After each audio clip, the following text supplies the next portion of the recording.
आपने अपने घर में या अपने आसपास में अपनी जनरेशन से एक जनरेशन जो हमारे मम्मी पापा की है कभी देखा कि इस तरह से डिवोर्सेस हो रहे हैं? जितने आज के टाइम पे जैसे केसेस हार्ट अटैक के हैं, सेम ही ज्यादा ही कह लीजिए डिवोर्सेस के आप देख लोगे। आइए जानने की कोशिश करते हैं कि आखिरकार क्या वजह है कि आज हमारे जनरेशन के बीच में हर तीसरी से चौथी शादी में आप एक डिवोर्स तो जरूर ही सुन रहे होंगे। साथियों, इस वीडियो के अंदर ये समझिए कि आप देख रहे हैं कि सेलिब्रिटीज हो या आम जनता हो, उन दोनों में ही डिवोर्स का केस बहुत हाई है। अब इनमें से हम देख रहे हैं कि ग्रे डिवोर्स भी बहुत हो रहे हैं। अब आप कहेंगे ग्रे डिवोर्स क्या है? बाल पक जाते हैं तब डिवोर्स होते हैं क्या? देखिए, जब शादी आप सक्सेसफुल 10 साल तक निभा रहे हो और उसके बाद डिवोर्स ले रहे हो, जैसे हमने हाल फिलहाल देखा, न जाने कितने बड़े बड़े क्रिकेटर्स, कितने बड़े बड़े बॉलीवुड एक्टर्स, ये सब एक हद तक अपनी शादियां को निभा चुके हैं। चाहे ए.आर. रहमान को आप देख लीजिए, चाहे आप ऋतिक रोशन को देख लीजिए, चाहे आप आमिर खान को देख लीजिए, ये सब बहुत बड़े लेवल तक अपनी शादियों को निभाने के बाद जब एक आदमी सोचता है कि अब हम बुढ़ापे की तरफ आ गए, अब तो हमारा जीवन बस कट गया।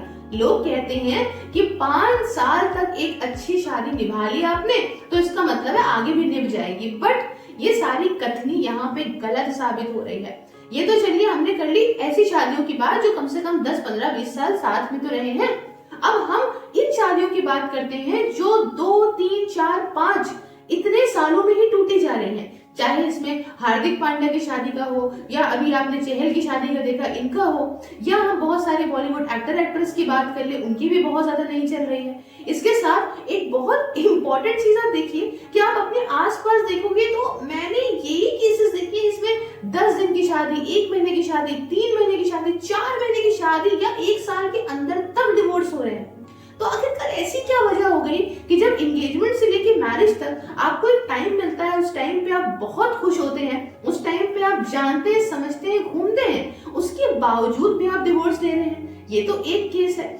सेकेंड केस में हमने ये भी देखा अपने कई फ्रेंड्स में कि उनकी लव मैरिज है, वो रिलेशनशिप में 5-7 साल से ऑलरेडी थे और तब भी हम ये देख रहे हैं कि उनकी शादी 4-5 महीने में डिवोर्स हो रहा है। अब ये एक साइड से नहीं, दोनों साइड से हम इन पर्सपेक्टिव को समझेंगे क्योंकि एक शादी में कोई एक गलत नहीं होता, दोनों में कुछ ना कुछ गलतियां तो होती हैं। तो आइए डिस्कस करते हैं, कुछ पॉइंट्स को हम लेके चलते हैं और एट द एंड में यही कहने का प्रयास करूंगी कि किस तरह से इस चीज को मैनेज किया जा सकता है। बिकॉज हम हो, आप हो, सबको इस बंधन में बंधना तो एक आवश्यक बात है, तभी प्रकृति आगे बढ़ पाएगी। आइए पहले पॉइंट्स को समझते हैं कि क्या क्या वजह ऐसी है जो आज डिवोर्स का कारण बन रही है। देखिए, एक पॉइंट को हम लेंगे और उसको मेल और फीमेल दोनों के पर्सपेक्टिव से रखेंगे।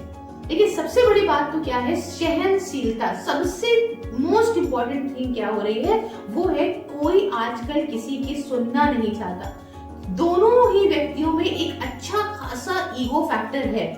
पहले के जमाने में क्या था, अब इसका एक पीछे जो फाइनेंशियल रीजन है वो भी मैं आपको बताऊंगी। देखिए, पहले के टाइम में क्या होता था, चाहे हमारे पेरेंट्स के जो माता पिता थे वो हमेशा अपने पेरेंट को ये बात तो समझाते थे कि देखो लड़की लड़का शादी कर रहे हैं, तो वो हमेशा अपनी लड़की को बात बोलते थे। ये बात भारतीय समाज में आप सभी समझेंगे, चाहे ये बात कटु लगे या ना कटु लगे, कि बेटा तुम एक लड़की हो, तुम्हें घर जाना है, अपने पति की सेवा करनी है, पति परमेश्वर होता है, तुम्हें हमेशा उसकी बात सुननी चाहिए और सुनोगी।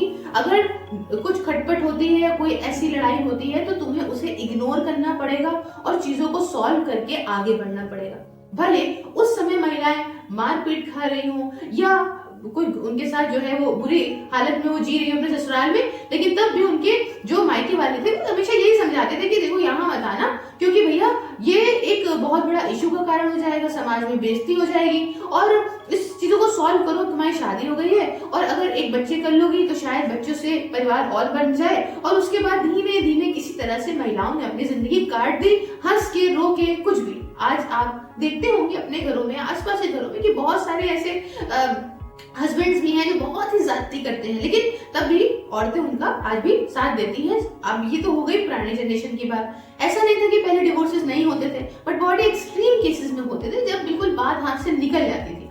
अब आज के टाइम में जो चीजें हैं वो थोड़ी डिफरेंट है। पहले की औरतें, मतलब एक परसेंटेज वाइज अगर हम देखें तो इतना ज्यादा कुछ फाइनेंशियली इंडिपेंडेंट नहीं हुआ करती थी, वो ज्यादातर डिपेंडेंट अपने हस्बैंड पे ही थी। तो जब वो ये सोचती थी कि हम किसी तरीके से अगर हम यहाँ डिवोर्स दे भी देंगे तो हम करेंगे क्या, क्योंकि उस समय बहुत ज्यादा घर में रहना, अंदर रहना इतनी ज्यादा इवॉल्व नहीं थी। अब इसको आज के जमाने में आप लेकर आइए। आज की लड़की चाहे अरेंज हो या लव मैरिज हो, most of the girls independent है, अपना पैसा कमाती है। तो इसमें क्या होता है कि वो भी अपने आप को उसी तर्ज पे रखती हैं कि भाई मैं भी तुमसे कम नहीं हूं, अगर तुम मुझे बैठा लिए खिला नहीं रहे हो, अगर तुम मुझे छोड़ भी दोगे तो मैं अपना करना धरना कर लूंगी, लेकिन मुझे इज्जत बराबरी की ही चाहिए। सेकेंड चीज, जब आज की लड़कियां अपने घर में डिस्कशन करती हैं तो हमारी मतलब एक लेवल ऊपर ही माता पिता हो या जो भी हो, बहुत घर का अपना अपना डिफरेंट होता है, माता पिता हो तो वो ये बात हमेशा समझाते हैं कि देखो बेटा, अगर तुम्हें लगे कि तुम ज्यादा पिट रही हो या तुम्हारे साथ कुछ बदसलूकी हो रही है तो तुम वापस आ जाना, हम लोग तुम्हारे साथ हैं। क्यों? क्योंकि पे स्केल में भी काफी इंक्रीमेंट हुआ उसके बाद से आसपास, उनके पास भी थोड़े फाइनेंशियल थे, जिनके यहाँ नहीं होते हैं वो एक बार फिर भी समझाते हैं ठीक है, लेकिन अपने बच्चों को कोई भी इस तरह से नहीं देख पाता है, वो एडजस्टमेंट नहीं चाहता, कहते चलो नहीं दूसरी शादी हो जाएगी, लेकिन इस तरीके से बेटा वहां पे मत झेलना जहां पे तुम्हारे साथ इतना बुरा व्यवहार हो। ठीक है, एक रीजन तो आप ये समझ लीजिए मोटा मोटा। दूसरा रीजन जो है वो ये है कि जो सबसे इंपॉर्टेंट रीजन है, और मैंने आसपास अभी हाल फिलहाल एक मेरी फ्रेंड के साथ एक केस हुआ है, तो वो रीजन है अफेयर का। अब आप कहेंगे अफेयर का रीजन, मैम शादी तो एंड होती है ना, ऐसा नहीं है। आजकल की सोसाइटी और वेस्टर्न कल्चर का इन्फ्लुएंस इस भारत समाज में इतना बढ़ता जा रहा है कि जो अफेयर्स हैं वो एक्स्ट्रा मैरिटल अफेयर्स भी अच्छी खासी मात्रा में है। अब इसमें किसी एक को ब्लेम करना तो अच्छा नहीं होगा, आदमी और औरत दोनों में ही ये बातें देखने को मिलती हैं। देखिए, आदमी की अगर हम लाइन में चले तो हम हमेशा देखते हैं कि उनका दिल जो है वो बड़ा नादान सा होता है, चाहे शादी हुई हो या ना हुई हो, वो कई लोगों का अपने आप हो जाता है। अब इसमें ऐसा नहीं है कि सारे ही आदमी ऐसे होते हैं, बहुत सारे अपनी वाइफ को लेके एक्सट्रीम लॉयल होते हैं, लेकिन इनमें से भी बहुत सारे लोग ऐसे हैं जिनके एग्जाम्पल इस तरह से हैं कि चलो ठीक है बीवी तो है ही है, ये अफेयर्स तो चल ही रहे हैं। अब मैं एग्जाम्पल आपको इस तरह से नहीं दे सकती, मैंने तो बहुत डीप सोसाइटी को देखा है एंड आई हैव रिकॉग्नाइज कि एक मतलब मेरे घर के पास में ही एक ऐसा एग्जाम्पल है जो आंटी अपने हस्बैंड को जानती है कि उनके अफेयर चल रहे हैं, लेकिन वो तब भी उसको नॉर्मलाइज करती है कि कोई बात नहीं, आदमियों के तो 3-4 अफेयर चलते रहते हैं ना, कोई बात नहीं, आदमी है तो कर सकता है। ये चीजें आई हैव सीन, तो ये मैंने देखा, मतलब इट वाज शॉकिंग। बट अगर आज की बात करें या कोई मुझसे ये बात कह दे कि यार नॉर्मलाइज कर दो, तो नेवर एवर ऐसा हो ही नहीं सकता। तो आज की लड़कियां ये चीज तो बिल्कुल बर्दाश्त नहीं करेंगी। और अब क्या फर्क आ गया है, पहले लड़कियों में ये चीज नहीं थी कि वो भी सेकंड कोई अफेयर रख लें या चलो ठीक है हम भी, अगर वो करता है तो मैं भी करके दिखाऊंगी, ऐसा उस समय के लोगों में नहीं था। आज आप अपनी मदर से अगर पूछेंगे ना, तेरे मम्मी पापा ऐसे करते थे, आपको भी करना चाहिए था, तो वो तुम चिल्लाने लगेगी कि नहीं नहीं ऐसा नहीं हो सकता, कैसी बातें करो, ये बिल्कुल मत बोलना, है ना। तो आज के टाइम पे लेकिन ऐसा नहीं, आज के टाइम पे कोई परेशान हुआ, पहले के फ्रेंड्स हैं, सब कुछ है, शेयर किया, तो एक सहारे के तौर में लड़कियां भी बात करने लगती हैं, या कहो परेशानी हो ना परेशानी हो, कभी कभी तो ऐसे ही दोनों साइड से होता है। Most of the main side से देखने को मिला है कि चाहे घर में कितना भी अच्छा चल रहा हो, कहीं ना कहीं मन डोलता ही डोलता है। गर्ल्स में क्या है कि मानो अगर थोड़ी सी भी प्रॉब्लम आई या कुछ इश्यूज आए तो लड़कियां सोचती हैं कि अरे छोड़ो, अभी हम इससे बात कर रहे हैं या हम खुद भी पैसे कमा रहे हैं, तो सामने वाला भी इंटरेक्ट है कि हाँ चलो, अट्रैक्ट हो रहा है कि हाँ चलो ठीक है, अगर इसका हो भी जाएगा तो हम रख लेंगे, उसमें है ही क्या। तो लोगों ने इस मेंटालिटी को भी यहाँ लेके चला है कि जैसे ब्रेकअप होता है, आजकल ब्रेकअप में भी सब कुछ हो रहा है, तो इस तरीके से भाई शादी हो गई तो क्या बुरा हो गया, है ना। तो सभी एक लड़की भी डिवोर्स हो गई है, सामने वाले भी डिवोर्स हुई, तो सेम चीज है। तो ये मेंटालिटी का चेंज होना एक बहुत बड़ी बात है। तीसरी बात, समाज के अंदर हम ये देख रहे हैं कि जो ये टॉलरेशन की भावना है, ये भी बहुत हद तक बिल्कुल जीरो है। अभी समझाने वाले लोग भी चेंज हो गए हैं। आप किसी को कुछ भी समझाने बैठोगे ना तो वो डिफरेंट चीजें हो जाएंगी। मतलब अगर कोई इंसान किसी को अच्छी बात समझाने बैठ जाए कि भाई ऐसा ऐसा है, ऐसे लोग बहुत कम मिलेंगे। आज के टाइम पे जो इंसान एडवाइस देता है वो इस तरह से देता है, अगर आप किसी को एडवाइस लो कि हमारे कोई प्रॉब्लम इश्यूज हो रहे हैं, तो सामने वाला आपको एक ही सीधा एडवाइस देगा, खत्म करो यार, छोड़ो, क्यों रहना।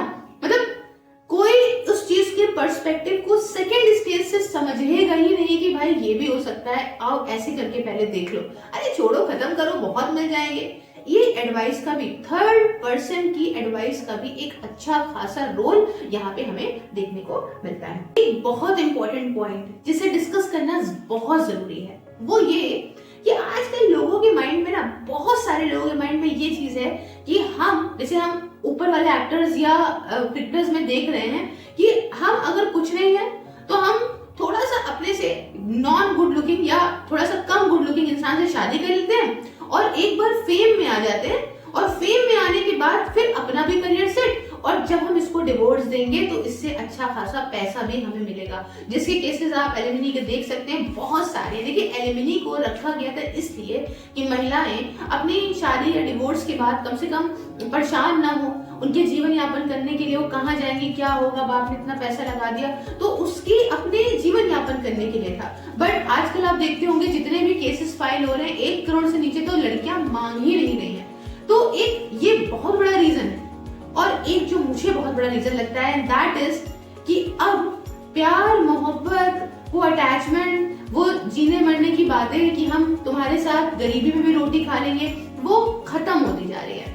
मतलब हमने अपने पेरेंट्स को लिटरली देखा है कि अगर फादर कुछ भी नहीं करते हो ना, तब भी मदर उतनी ही सपोर्ट, उतनी ही इज्जत देने को रेडी है। बट आज के लोग ऐसे नहीं है। आज के लोगों का क्या थिंकिंग है कि what you are bringing on the table, what I am bringing on the table, it only matters. क्या तुम ला रहे हो, क्या हम ला रहे हैं, सिर्फ यही मैटर करता है। ये मैटर नहीं करता कि क्या प्यार है क्या नहीं। अभी कोई रिश्ता अगर 4-5 महीने के डाउन से गुजर जाए तो उसमें भी यहाँ पे हिल्लन डुल्लन आने लग जाती है। तो व्हाट आई थिंक इज कि देखिए, बहुत इंपॉर्टेंट टॉपिक है डिस्कशन का, बिकॉज ये सोसाइटी के लिए चेंज जो आ रहा है, this is not a good change, because Indian society के अंदर ये डिवोर्सेस वाज नेवर नॉर्मलाइज्ड। हमारे यहाँ एक बंधन बन गया तो वो आजीवन बंधनी हुई है। तो मेरी एक ही सजेशन है कि भले आप लेट मैरिज करिए ना, do a late marriage, doesn't matter कि आप 30 के हो रहे हो, 32 के हो रहे हो, 34 के हो रहे हो, बट एटलीस्ट आप जब शादी करिए तो अपने टाइम पे स्टेबिलिटी लेके चलिए कि आप फाइनेंशियली दोनों लोग मजबूत हो। इसमें लड़की किसी लड़के पे डिपेंड होके या लड़का किसी लड़की पे डिपेंड होके या सिर्फ पैसे को देख के नहीं। और एक लाइक माइंडनेस भी बहुत जरूरी है। आपका जो during the period of marriage है उसमें आप एक दूसरे के साथ बैठ के देखिए कि क्या आपकी कितनी सोच मिलती है, मतलब क्या आपकी सोच ऑपोजिट है, तो ये ऑपोजिट अट्रैक्ट, ये वाली बातें सब बेकार की बातें हो जाती हैं बहुत सारे केस में तो अच्छी भी होती है। बट आप इस चीज को समझिए कि आप मतलब जब शादी करें तो ये हमेशा ध्यान रख के करें कि दोनों तरफ से एक ये संबंध बैठे कि हम अंडरस्टैंड करके रिलेशनशिप को चलेंगे।